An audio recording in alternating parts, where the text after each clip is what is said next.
ውድ የጤናማ ኑሮ ቤተሰቦች እንደምን አላችሁ? ዛሬ እጅግ በጣም አስፈላጊ በሆነ ጉዳይ ላይ እንወያያለን። ጫማው አልመጥም ብሎት ያውቃል ወይስ ቀኑ ሙሉ ቆመው ውለው እግሮ እንደ ዳቦ ተነፍቶ ተቸግረዋል? ይህ እብጠት ዝም ብሎ የሚመጣ ይመስላችኋል ወይስ የሰውነታችን የጤና ደወል ምልክት? ዛሬ የእግር እብጠት ከስር መሰረቱን እንመለከታለን። ወደ ዝርዝር መረጃው ከመግባታችን በፊት ይህ መረጃ ለብዙዎች እንዲደርስ ቪዲዮውን ላይክ በማድረግ ይጀምሩ።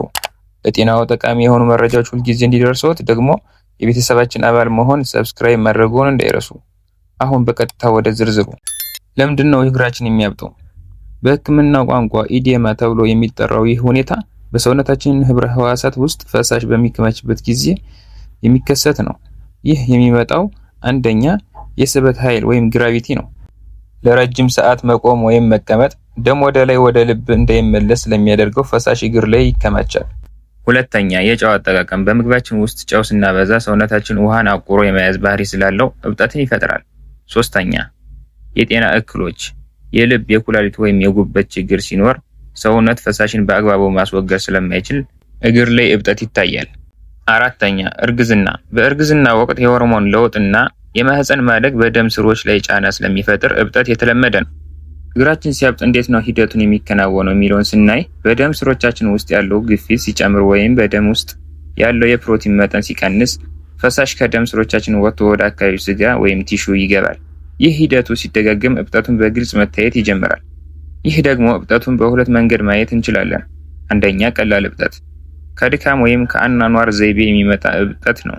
ሁለተኛ አደገኛ እብጠት ሲሆን ከአካል ክፍሎች መታወክ ለምሳሌ ኩላሊት ስራ ሲያቆም የሚመጣ እብጠት ነው። እብጠቱን በቤት ውስጥ በፍጥነት ለመቀነስ የሚከተሉት ነጥቦች በዝርዝር እንይ። አንደኛ እግርን ከፍ አድርጎ መተኛት ወይም ኤሌቬሽን። እግርን ከምድር ወለል በላይ ከፍ አድርጎ ማቆየት። ይህን እንዴት ነው የምናደርገው የሚለውን ስናይ በቀን 3 ጊዜ ለ20 ደቂቃ ያህል ትራስ ተንተርሰው እግሮን ወደ ላይ ይስቀሉ። ይህን የስበት ኃይልን በመጠቀም ፈሳሹን ወደ ላይ እንዲመለስ ይረዳል። ሁለተኛ የጨው መጠንን መቀነስ። ጨው ወይም ሶዲየም ውሃን በሰውነት ውስጥ ይይዛል። ጨው ሲቀንሱ ሰውነት አስፈላጊ ፈሳሽን በሽንት መልክ ያስወግዳል። ሶስተኛ የማግኒዥየም እጥረትን መከላከል። ማግኒዥየም ያላቸው ምግቦች እንደ ሙዝ፣ አቮካዶ፣ ለውዝ መመገብ ወይም በዶክተር ትዕዛዝ ተጨማሪ መድኃኒቶችን መውሰድ ያስፈልጋል። አራተኛ በኢፕሰም ጨው እግርን መዘፍዘፍ። አጠቃቀሙም ለብ ባለ ውሃ ውስጥ የኢፕሰም ጨው በመጨመር እግርን ለ15 እስከ 20 ደቂቃ መዘፍዘፍ። ይህ የጡንቻ መቆጣትን ይቀንሳል፣ እብጠትንም ይቀንሳል። አምስተኛ እንቅስቃሴ ማድረግ። ቁጭ ብለው የሚሰሩ ከሆነ በየሰዓቱ ተነስተው ይራመዱ። የእግር ጣቶቻችሁን ማለማመድ ደም እንዲዛወር ያደርጋል። መቼ ነው ዶክተር ማማከር ያለብን? ሁልጊዜ የቤት ውስጥ መፍትሄ ብቻ በቂ ላይሆን ይችላል። የሚከተሉት ምልክቶች ካሉ በአስቸኳይ ወደ ሕክምና መሄድ ያስፈልጋል። እብጠቱ ከአተነፋፈስ ችግር ጋር ከመጣ፣ እብጠቱ በአንድ እግር ላይ ብቻ ከሆነ እና ህመሙ ካለው የደም መርጋት ምልክት ሊሆን ይችላል። እብጠቱ ያለበት ቦታ ሲጫኑ ለረጅም ሰዓት ተጎድጉዶ የሚቀር ከሆነ ወይም የተጫኑበት እጣቶትን ምልክት ይዞ የሚቆይ ከሆነ ወደ ሕክምና በመሄድ ዶክተር ማማከር ይኖርባቸዋል። ውድ ቤተሰቦች ጤናችሁ በእጃችሁ ነው። ዛሬ ያየናችሁ ቀላል መፍትሄዎች በእግር እብጠት ምክንያት የሚመጣን ምቾት ማጣት በእጅጉ ይቀንስልዎታል።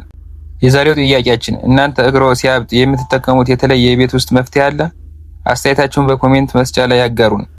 ይህ መረጃ ጠቃሚ ሆኖ ካገኛችሁት ቪዲዮውን ላይክ አድርጉት፣ ለወዳጅ ዘመዶ እንዲደርስ ሼር አድርጉት። ለቀጣይ ጠቃሚ የጤና መረጃ እንዲደርሳችሁ ሰብስክራይብ ማድረጋችሁንና የደወል ምልክቷን መጫን እርግጠኛ ይሁኑ። ስለተከታተላችሁ እናመሰግናለን። ጤና ይስጥልን።